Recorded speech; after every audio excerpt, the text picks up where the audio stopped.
Y te va para recibir a nuestro psiquiatra de cabecera, Para que querido Aldo continuemos Suárez. Marchando. Y seguiremos, marchemos. ¿Cómo Continúa la estás, doctor? marcha. Muy bien, ¿y tú? Pues aquí, ¿Aquí nomás? nomás, Supliendo. a Broso. O ¿Qué le eres, hicieron? o eres Boroso sin, No, ¿qué pasó? sin disfraz. ¿Será? ¿Será?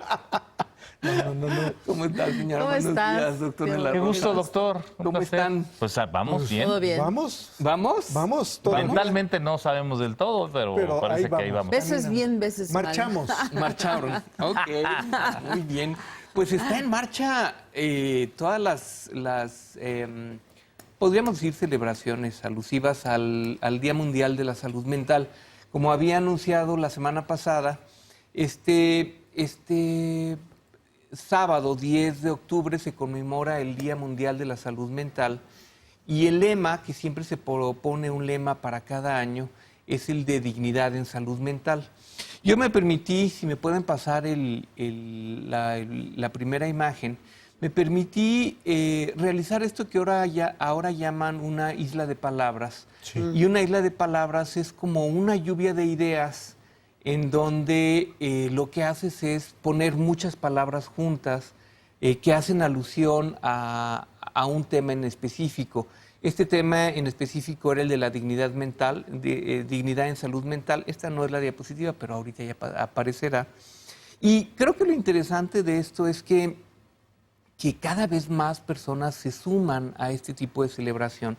Es una celebración, el Día Mundial de la Salud Mental, que empezó en 1992, pero conforme han pasado los años hay mucha mayor conciencia en relación a esto.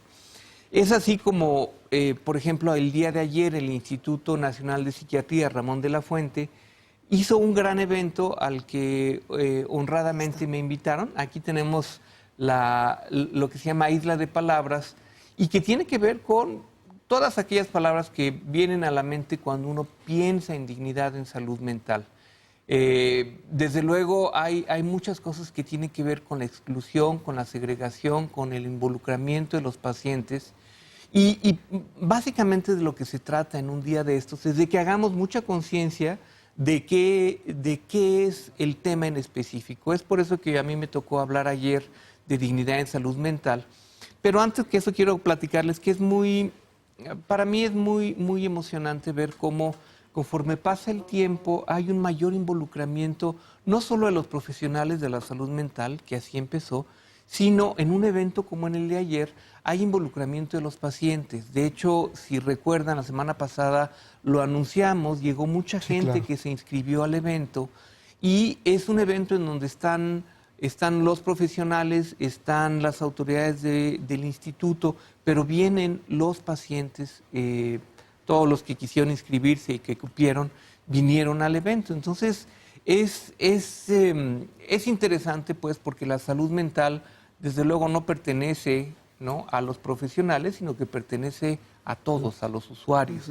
Y algo que comentábamos ayer en la reunión es que uno de cada cuatro personas va a requerir en algún momento un servicio de salud mental o va a pasar por algún padecimiento de tipo mental. Puede ser desde una depresión hasta desde luego, patologías mucho más graves de las que alguna vez hemos hablado aquí. Patologías que son muy discapacitantes, patologías que ponen a la gente fuera de circulación, como puede ser la esquizofrenia, el trastorno bipolar y otros cuadros pues, que son mucho más delicados, pero que en la medida que conocemos más y se avanza más la terapéutica en psiquiatría, esos padecimientos graves pueden tener un pronóstico diferente. Entonces el día de ayer fue muy impresionante porque había... dentro de los conferencistas habíamos los que hablábamos desde el punto de vista más profesional, pero había familiares de pacientes hablando sobre su problemática en específico y sobre todo de esto que es muy dramático en los trastornos mentales, que muchas veces las personas tardan muchos años, pueden ser hasta 10 o 15 años en ser diagnosticadas. Y el testimonio que daba ayer la madre de una paciente era decir cómo desde que era muy pequeña ellos habían notado algo en relación a su hija, pero que tardaron quizá 15, 20 años o en 25 en ponerle nombre en específico a eso que su hija tenía y que era un padecimiento mental. Entonces fue un evento como muy emotivo, porque pararte en un auditorio, dar tu nombre y decir, este es el caso de nosotros, es algo muy, muy, muy conmovedor. Yo creo que ella se llevó las palmas el día de ayer. No digo nombres porque no tengo la autorización, claro. Pero bueno, fue algo bien, bien emotivo. Y bueno, siguen las celebraciones a lo largo de toda esta semana. Todos los institutos, todos los hospitales encargados de la salud mental a lo largo del país están haciendo sus eventos, unos más pequeños, unos más grandes. De hecho, el instituto, y por ahí voy a tuitear un poco más de información, tiene un gran evento el día 10 de octubre en las instalaciones del propio Instituto Nacional de Psiquiatría, un evento gratuito, un evento para todas aquellas personas que quieran saber más sobre salud mental, pero lo que es más interesante es que es un instituto que dirige o que organiza Voz Pro Salud Mental. Alguna vez tuvimos aquí a la maestra Gaby Cámara, y Gaby Cámara lo que hace es promover que esto se lleve a cabo, pero el evento del sábado es un evento que va a ser llevado a cabo por los propios usuarios. Se prefiere utilizar usuarios en vez de pacientes. Porque es un nombre que parece un poco menos peyorativo, pero bueno, como quiera que sea, son los usuarios los que van a hacer este gran evento. Es un evento que empieza a las 10 de la mañana, acaba a las 2 de la tarde, con conferencias, con testimonios en las instalaciones del propio instituto.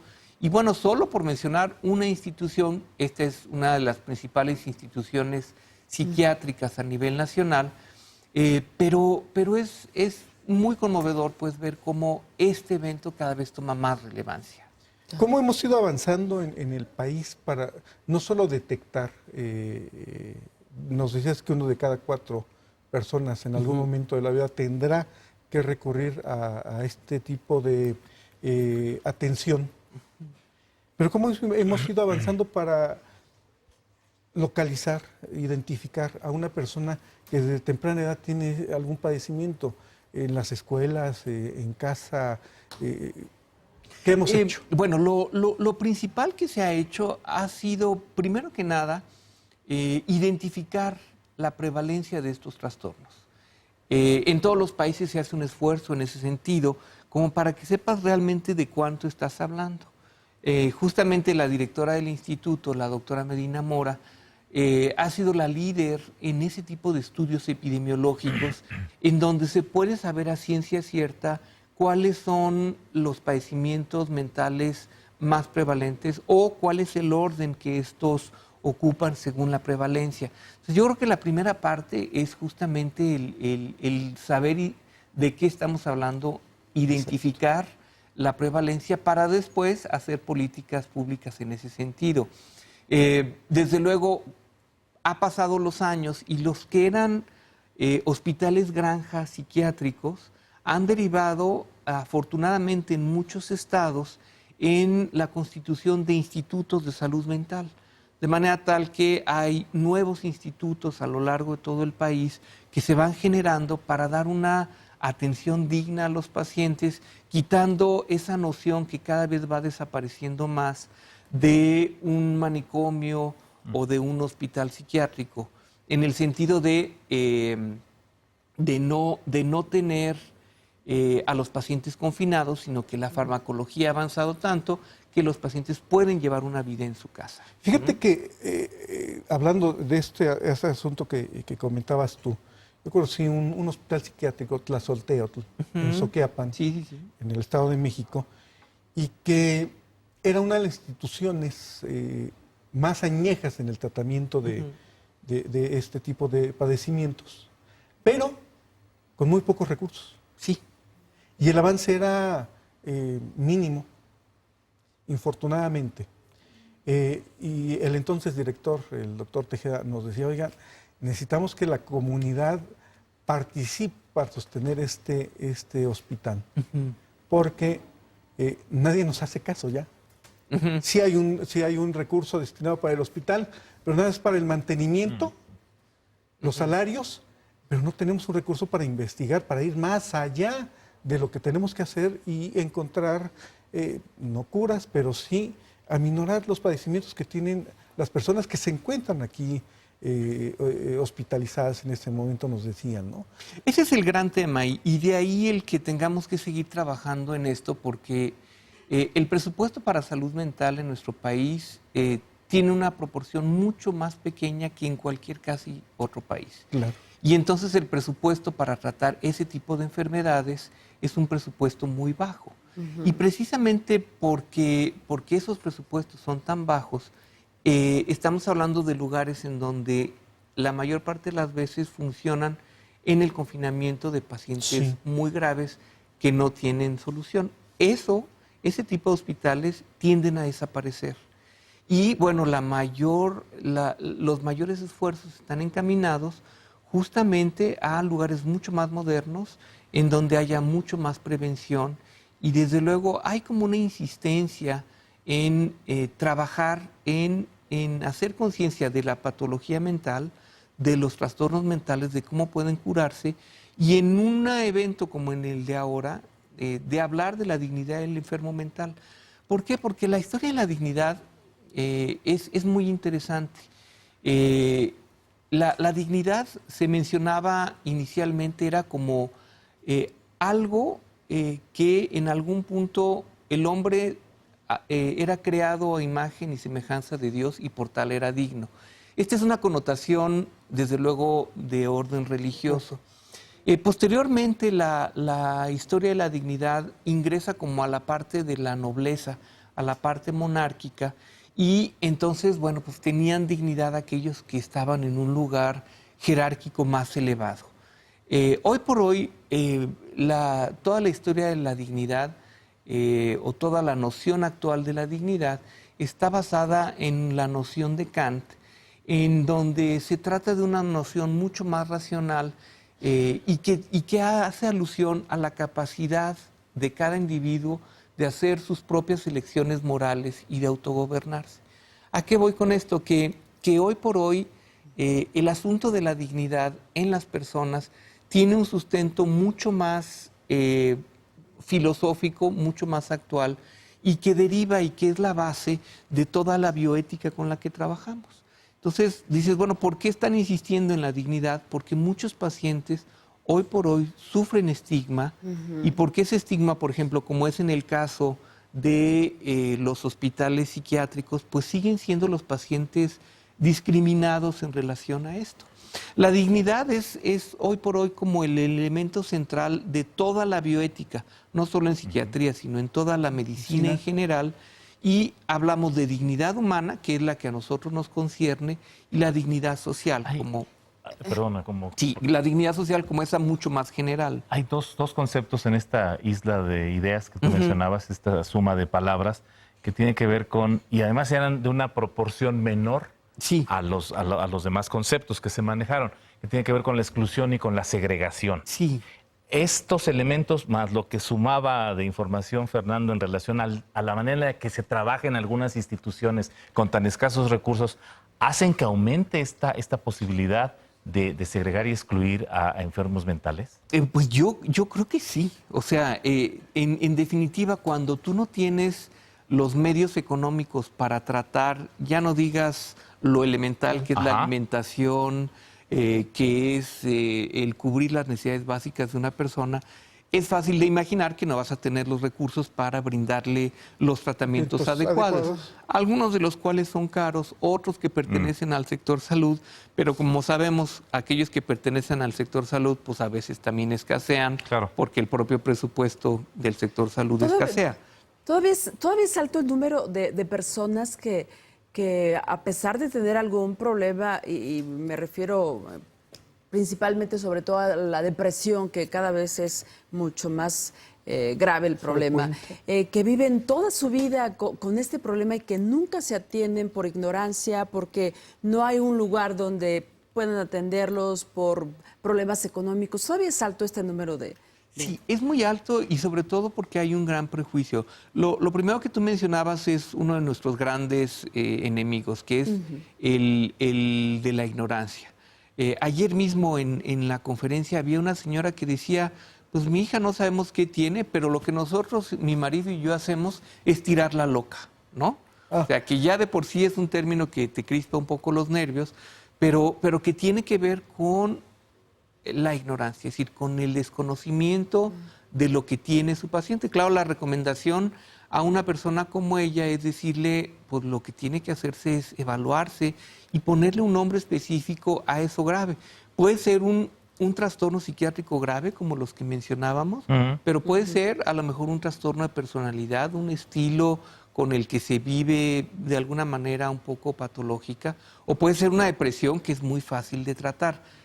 El primer enemigo a vencer es la ignorancia. El segundo tiene que ver justamente con el prejuicio de no ser catalogados y de no conocer que por tratarse de algo subjetivo, porque finalmente una depresión pues no la puedes tocar, no la puedes sentir de una manera física como otras enfermedades, es un padecimiento que aunque es subjetivo, pues la gente dice, no, pues ¿para qué voy al doctor si lo único que tengo es que me siento mal?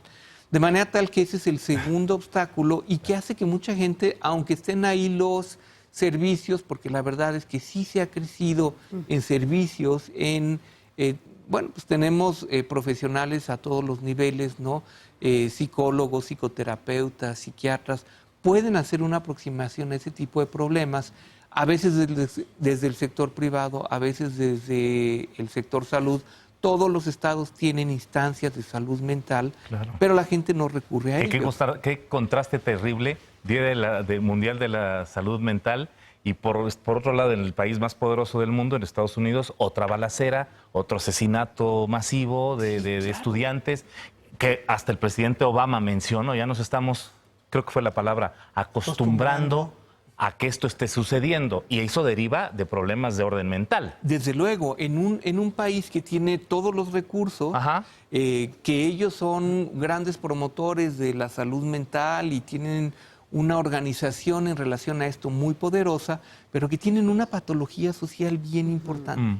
Una patología social que deriva de muchas cosas, pero entre otros, que los conocemos como el primer consumidor de drogas en el mundo. Cuando nosotros vemos ese tipo de balaceras y estudiamos los casos en individual, te das cuenta de los ambientes patológicos de los que vienen, del aislamiento, del uso de drogas. Hay veces que la mayor parte de las veces estos eventos se hacen bajo el efecto de una droga. Claro, ¿no? Claro. No puedes tener esa hazaña, no puedes tener esa sangre fría como para llevar a cabo un evento de este tipo. Si no estás bajo el efecto de alguna sustancia o si no tienes un padecimiento mental grave que puede ser derivado del uso de drogas, ¿no? Estar alucinando, muchos de ellos tienen psicosis y eso que hacen es consecuencia de una voz que les está dictando y que a lo mejor en ese país tan poderoso no han podido acceder a decir, oír una voz es un síntoma de una enfermedad grave. Claro.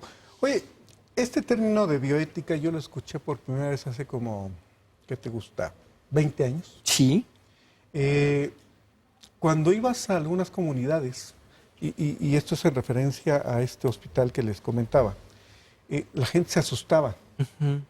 Y nos decía, oigan, bioética, primero está en contra de la religión. O sea, de la vida nada más un ser es el único que tiene y ustedes no tienen por qué intervenir. Si están así, nos decían, es porque algo pasó en su familia o ellos. Ese es luchar contra la ignorancia. Una persona que tenía una enfermedad mental había hecho algo y por eso era castigado. Además, la comunidad en donde estaba o está ubicado ese hospital es una comunidad rural. Imaginemos el nivel de educación que se tenía en aquellos. Entonces todavía ese hospital fue inaugurado en los 50, 60 más o menos. Y bueno, creció en medio de hectáreas de sembradíos. Estaba lejano, total y absolutamente lejos de la comunidad más cercana, son unos 7, 8 kilómetros. Porque querían aislar a los enfermos probablemente. Sí, era un lugar aislado y enfrente había un leprosario. el único que quedaba en Latinoamérica. Claro. Sin embargo, se daba algo muy chistoso, por decirlo, en la comunidad. Muchos de estos enfermos se salían del hospital. Y todos los que de niños, incluso algunos han fallecido apenas de estos enfermos, los conocíamos por su nombre. Y mucha gente sí los molestaba, otros tantos platicábamos con ellos. Y no sé si eran momentos de lucidez, no sé qué era, pero eran historias fantásticas las que nos contaban ellos, de lo que recordaban de su vida normal, si es que le podemos llamar así a lo que ellos vivían dentro de estos institutos, de estas instituciones. Había uno de ellos, Marcelo, que era un tipo, además de ser muy simpático, chaparrito, él tenía un timbre de voz muy especial. Era una persona muy cariñosa. Nunca agredió a nadie. Al principio todo el mundo lo veía con recelo. Pero con el trato, te diste cuenta que el padecimiento que tenía no era...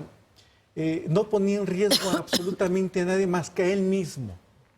Y la comunidad trataba de protegerlo de algunos que nunca faltan y quieren exceder los límites del trato con una persona, y más aún de una persona que se encuentra en este tipo de condiciones. Aprendimos empíricamente a darle, en esa comunidad, en Ixtapaluca, a darle dignidad a estas personas. Sin embargo, cuando nos llegaron los nuevos términos, todos nos quedamos, creo que ya hacemos algo similar. Pero pues, enséñennos. Claro. Aún así hay resistencias. Sí. Y aún así, en una comunidad que vive o que ha vivido los últimos 60 años con una comunidad que padece de estos temas, ¿no? Claro. El sistema de granjas fue generado en los años 60 y tenía la intención de tener un hospital central en la Ciudad de México que atendiera los casos agudos, y que los casos graves, que en ese entonces no existía la farmacología actual, estuvieran en un modelo de granja, que era realmente, como idea, era muy interesante, en terrenos muy extensos. Si no mal me equivoco, estos lugares tienen algo así como 10 hectáreas, en donde estaba la casa central, digamos, y lo que se intentaba era que alrededor los enfermos mentales tuvieran sembradíos, crearan animales, etcétera, que estuvieran en un ambiente mucho más cuidado, sin que estuvieran necesariamente fuera que estuvieran fuera de los hospitales, pero que estuvieran internados. Era un sistema muy interesante. Por decreto presidencial se generaron estas granjas, y lo que pasó con el tiempo es que pues, los recursos eran muy escasos, y entonces se volvieron en casitas aisladas o en centros hospitalarios totalmente aislados de las demás personas. Algunos de ellos lo que hicieron fue tener puertas abiertas, que eso es una noción que ha ido ganándose con el tiempo, para ver que este tipo de enfermos no son peligrosos. Son mucho más peligrosos otras personas que no están en esos lugares. Así es. ¿No? A veces de cuello blanco, ¿no? Hay veces con armas. Son mucho más peligrosos que este tipo de enfermos mentales. Sí, y yo recuerdo mucho esto porque quien impulsaba estas granjas, estos centros, fue don Manuel Velasco Suárez en algún momento. Y me recordaba yo mucho de esa, precisamente, necesitamos integrarlos, hacerlos de alguna manera productivos y que de ellos se sostengan por sí mismos. Muchos de ellos tienen familias que pueden pagar el tratamiento que se les va a dar, pero otras tantas no, y son la mayoría. Sí, desafortunadamente. Y darles dignidad desde ahí. Esos lugares con el tiempo fueron como decayendo, y lo que ha pasado es que ahora se han convertido en grandes centros, ¿sí? Que tienen, pues sí, mucho terreno y tienen consultas externas que han ido creciendo en lugar de internamiento. Y algunos de mucho riesgo donde las familias van y los abandonan y ahí los olvidan. Sí, ese es un problema, pero hoy por hoy, bueno, las autoridades de cada uno de esos hospitales granja pues son como muy precavidos en que eso no suceda, porque desde luego Sí. ha sido una historia a lo largo del tiempo, Sí, ir y claro. abandonarlos. Y la historia de la psiquiatría en México debe ser también un tema. verdaderamente inquietante, interesante y para proponer toda una serie de iniciativas, quiero pensar. Desde luego, y ahorita que tú mencionabas lo de la bioética, hace ratito salió la diapositiva en donde, bueno, no por nada la Declaración de los Derechos Humanos es proclamada 3 años después de de la terminación de la Segunda Guerra. Y en sus principios fundamentales se habla de dignidad. Y después hablábamos un poco de dignidad en relación a la bioética.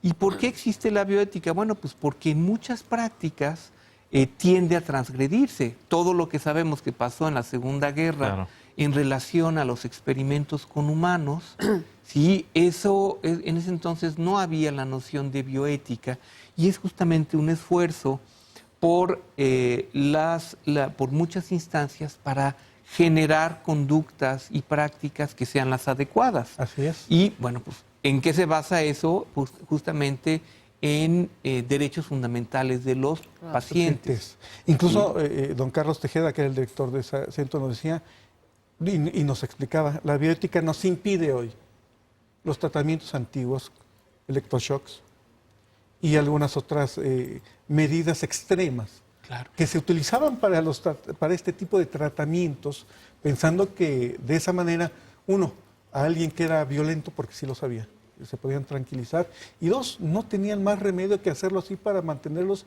en un estado a veces hasta vegetativo. Desde luego, o los comas insulínicos, Exacto. que a lo largo del tiempo, bueno, pues todo ese tipo de prácticas han desaparecido, no los electroshocks que hoy les llamamos de otra forma, porque sigue siendo un tratamiento muy efectivo y basado en evidencia científica, pero que desde luego tienen que ver con eso que tú mencionas. El que tengamos que estar haciendo un esfuerzo continuo para que no haya discriminación, no solo ante los tratamientos, a los enfermos psiquiátricos, sino a los tratamientos, tiene que ver con ese historial. Claro. ¿Sí? Porque muchas veces pues era con lo que se contaba, ¿no? Era lo único que había. Era lo único que había y de todas maneras había pacientes violentos, pacientes agresivos, etc. Claro, y que ese paciente con la necesidad de un tratamiento psiquiátrico Ujú. también tiene o puede estar inmerso en patologías de otro orden a nivel general de su sistema fisiológico, ¿no? Claro. Es un tratamiento muy especializado, pero que tiene que ir también sumando la participación de otros especialistas, ¿no? Desde luego que sí. Es bien complicado. Es bien complicado, pero yo lo que creo es que hemos ido haciendo grandes avances en ese sentido. Es decir, existen foros como este que yo, bueno, no dejo de agradecer que a un profesionista de la salud mental nos permitan expresar y transmitir Son todo el necesarísimos conocimiento, hoy. ¿no? Claro, Por cómo se vive en esta sociedad, sí, claro. necesitamos enterarnos de todo lo que ocurre aquí adentro. Claro, el cerebro es el órgano más desconocido del que cada vez vamos conociendo más y cuyo producto específico se llama mente. Entonces, nada más para decir esto en el sentido de cuántas cosas no tienen que ver con la salud mental si todos tenemos cerebros y todos somos pensantes. Si no tenemos salud mental, Pues- no podemos funcionar. Hay un lema correctamente. Claro. al que se recurre mucho: no hay salud sin salud mental. Exactamente. Y no la habrá. 10 de octubre, Día Mundial de la Salud Mental. Por ahí van a ver la invitación al evento de Voz Pro Salud Mental. Lo estaremos retuiteando porque seguramente estará en las redes sociales. Muchas gracias. Mi querido Aldo, Bueno, gracias. que tengan muy bien día. Y de aquí nos vamos a los deportes con el doctor Leopoldo de la Rosa